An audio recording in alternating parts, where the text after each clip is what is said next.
I'm waiting in line like everybody else. I don't know why everybody's staring at me. Oh, hey, didn't see you there. This is my CBD vape, and this is my anxiety animal, and I need both right now. You want a hit, baby? Okay, all right, anyway. I am at this store, and yeah, I know we're not allowed to have pets inside of a Hobby Lobby. But guess what? She's not a pet. She's an anxiety animal. And you know what? You're giving us both anxiety right now. It's okay, baby.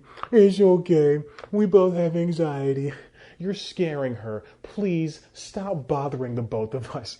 We're in line. Let me take a hit of my vape. Okay, don't slash at me. There you go. Get a secondary high. Okay, so stop bothering us. This is my anxiety pet, and we are here to buy crafts. Okay, this hurts. Stop it. It's news time. Delivering to you the news you didn't know about, the news you didn't care about, and the news you didn't know you cared about. With host, Chad White. Now, here's that host, Chad White.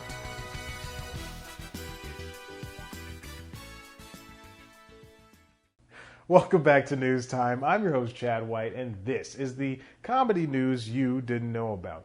Movies and television shows have depicted a wide gamut of peoples on screen. Crazy Rich Asians brought fantastic Asian actors to the forefront of an industry that favors mediocre white actors. Girlfriends is still remembered as one of the best sitcoms of the 90s for covering black women as human characters. But with every step forward, there's always one in the other direction.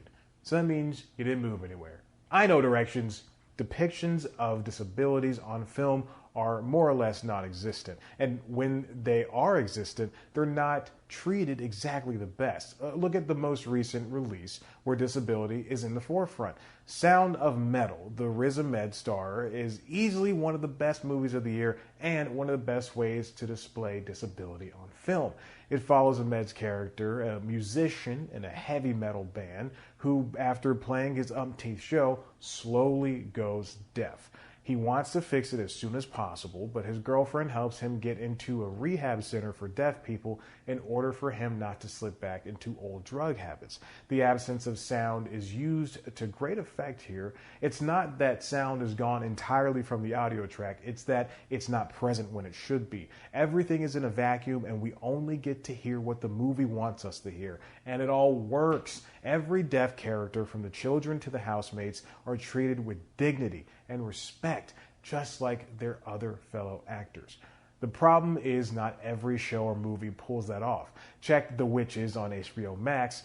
It's about magic or something stupid. I don't know. The only magic I know is the magic of true love. God, I'm so alone. The Robert Zemeckis directed movie drew controversy because of Anne Hathaway's character, who only had 3 fingers. I will let you know I did write down a joke after this last sentence concerning the way I order scotch, but I felt bad and I didn't do it, so kudos to me.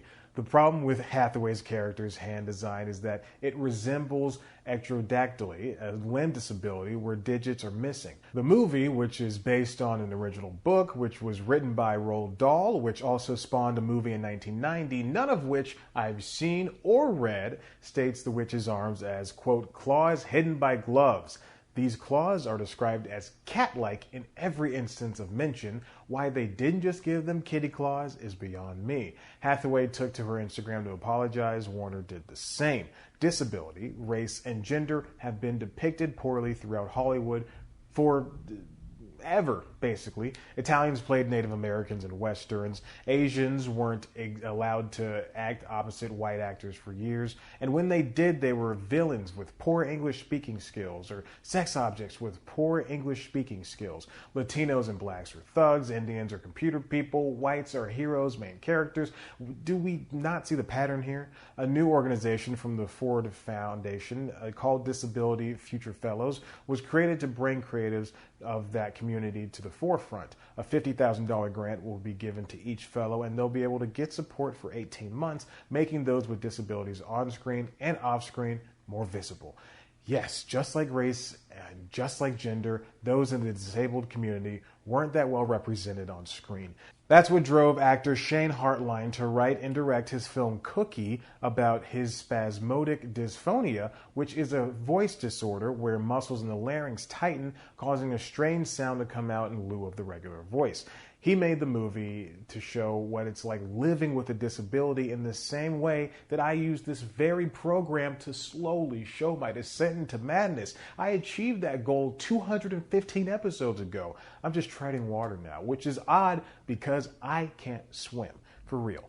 Disability in television and film, like race, like gender, is finally being talked about in a serious manner. IMDb Pro, the paid version of the Wikipedia for entertainment, is stepping up to support creatives in the disabled community. It's that easy. Partner with companies who are entrenched in the subject matter and find a way forward. We can talk about inclusion writers all we want, but that won't matter until we sit down, hire and cast people that don't get chances like this and make an effort to do it over and over and over again. Otherwise, you end up with a movie full of Tom Hollands. You don't want that sack of non-charisma, do you? Hey, more insults coming your way. If you don't subscribe and check out my other videos, you can head to the website cpluscomedy.com where there are interviews with your favorite comedians, and no, I do not make fun of them either. You can follow us on Twitter and Instagram at cpluscomedy. Follow me on Twitter and Instagram at ChadBlackWhite. Like us on Facebook.